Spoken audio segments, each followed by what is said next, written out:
Hi, just got home from work and found a parcel here that I ordered about 3 weeks ago from Midway. It should have a Volquartsen TG2000 trigger unit in it. Now I know there's a couple other bits, but I can't remember offhand what I ordered, so this is going to be like Christmas. So let's get this thing open.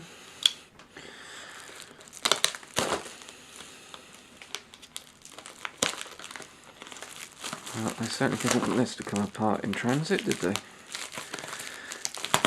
Right. What is this material? Right, there we go.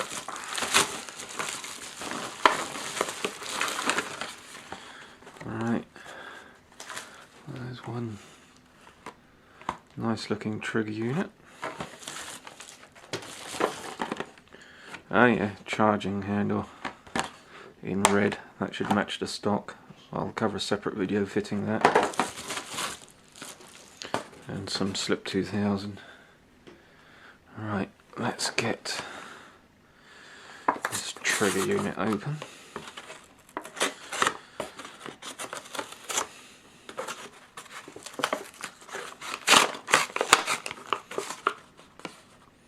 Okay, first thing I notice is there's no instructions for it, but hey ho, should be alright without. General assembly wise,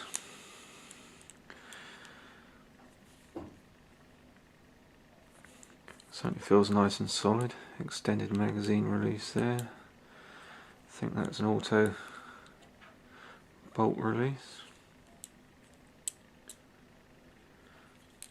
Okay, now I'm going to test the trigger.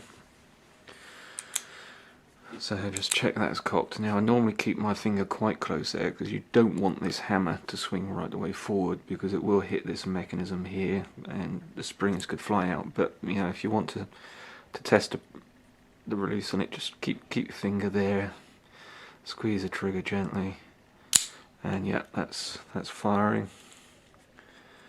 Actually, I did what I said not to and pulled that out, but that all looks okay. So I'm going to go to the cabinet and grab the rifle now, and we'll cover the fitting of this item. Okay, there we go, we have the rifle now. Now obviously the first thing that you must always check with any rifle before using it is that it's safe. Now obviously that is empty in there, so that's safe to proceed. Let's move that way. Now obviously the first thing we need to do to strip this down is just remove the stock screw on the underside.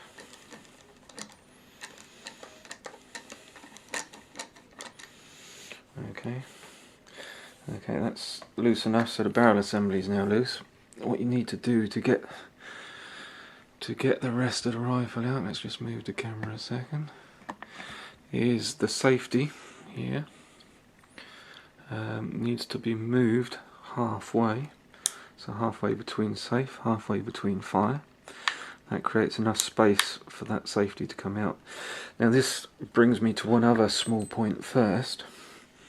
Not sure how well you can see, but there's not a lot of space between the safety and the stock itself.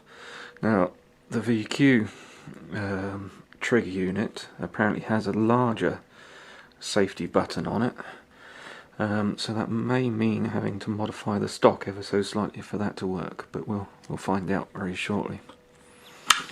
Okay, so there we go, that's the stock separated from the action. Okay, now I always work left to right with these things. I've just got a tool here to drive out the two assembly pins, so I always just knock those through. And the other thing that you need to be aware of here is obviously some of these other pins here are free to move. Obviously the bolt buffer there is quite loose, and that will just push out and get lost if you're not careful. Yeah, that pin there for the release mechanism. For the bolt release is quite free to move. Right, okay. So there's our old trigger unit. We'll leave those pins in, and we'll move on to putting the Volquartsen trigger unit in. Okay, so to get the new charging or bolt handle in, we need to remove the bolt from the action. The very first thing that you want to do really is remove that bolt buffer, because when you draw that bolt back, it just doesn't move back far enough to take the bolt out with that buffer in place. Now I've got an aftermarket buffer here. It's quite loose. Okay, now it's obviously a good time to check the condition of that. That's a Power Custom bolt buffer. Let's just put all of our spare parts on the plastic lid there. Now that that's out, what I should be able to do, let's just reposition the camera a second, is hopefully pull back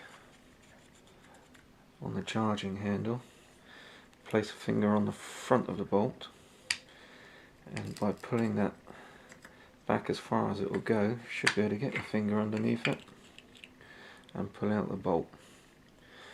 Okay, now the old charging handle should just come out there. Okay, so there we have it. There's the new Volquartsen custom charging handle. I just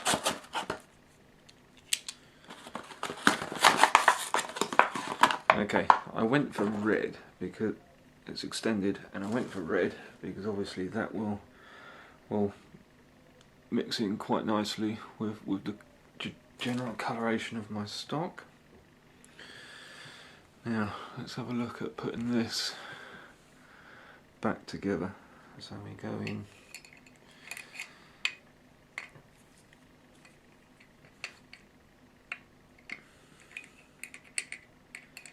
up here, set in place.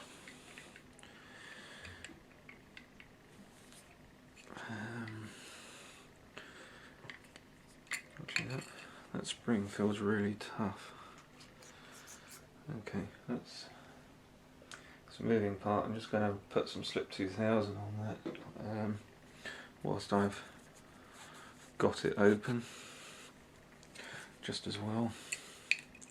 Saves taking it apart again later to do. Okay.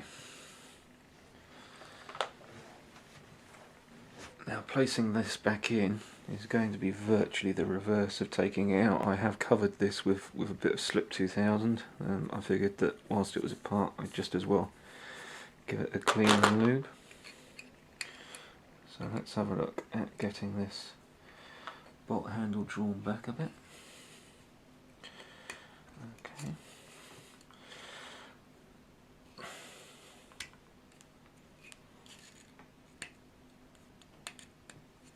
Okay.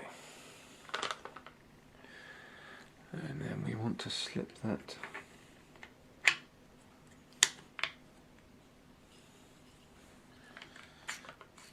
now that dropped in surprisingly easily. So there we go. It's only holding back because I haven't put the bolt buffer in yet, so it's catching on that. Let's put that bolt buffer in now. Okay, that allows us to, that all feels very nice. Okay, I'm just going to put some more slip 2000 on this cloth and just rub it in there just as well. Just over everything. Apparently it's supposed to help it all stay clean and move nice and free. So there we go, there's a new bolt handle fitted. I'll cover reassembly in a minute, putting the new trigger unit on. Okay, here we have it. Here's the old trigger unit. It's obviously plastic housing on the new style ones. I have put a Power Custom trigger and hammer in there, but I was still never really happy with it. The next step would have been to polish the disconnector and to reshape and polish the trigger plunger there, which I'm still going to do because there's a good possibility that I'll get another 1022 or an SR22, and then this pre-done trigger unit can go in there. Now visually these are very similar, apart from the fact that the Volquartsen trigger is quite a distinctive shape there, unlike the original one, but yeah, it all looks very good. So reassembly into the gun itself should be quite easy. In fact, most of these pins in this one seem to hold in better than on the original unit. Obviously you want to make sure that the ejector there is sat in nicely and that it's cocked. I would be tempted to make sure that the safety is put onto safe. It's going to save you accidentally firing that hammer. Yeah. Okay, so all those holes line up nicely. Let's just tap that in gently. So there's one pin. And there's 2 pins tapped in place. So now there's the hammer in place. What we want to do now, obviously as before, to get this back in the stock, we're going to have to push that safety halfway between safe and fire. It won't pass through the stock otherwise. And then we grab our stock and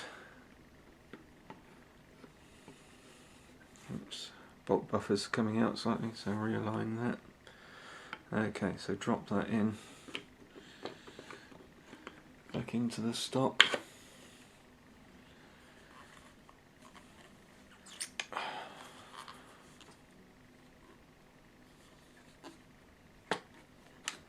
Okay, there we go. Unfortunately, my concerns about that safety were unfounded. That is working. New charger handle's still okay. So what we want to do now is just retighten our stock screw.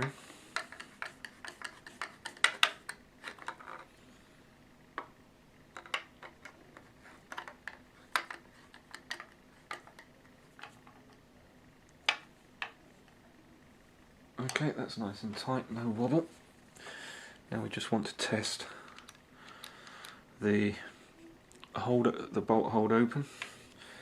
So pull my charging handle back, and there we go. The bolts held open. Should be automatic release on this one, which it is. Okay, and again.